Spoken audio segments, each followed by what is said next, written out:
气管是凉的，气管不凉。410的火啊，410的加8个压力，啊，低压力是15个多，16个。待机压力16，运行压力是8个，粗管不良。对，粗管是常温的，细管是凉的。你去室内看了没有？室内蒸发器凉不凉？不凉。室内蒸发器也不凉是吧？对。啊，多大的空调，小徐？这个是50的。外机有几个3动阀？是一个还是2个？一个应该是小空调。它没运行呢。行，我试一下啊。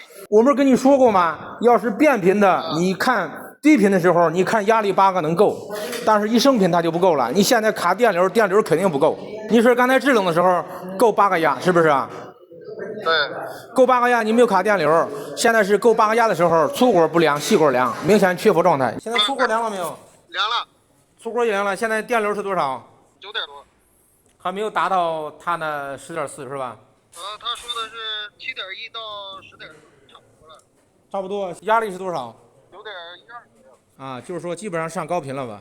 上了，它高频它都最多是10.4，现在9个多了，它肯定上高频。刚才还是缺氟了吧，是吧？缺氟。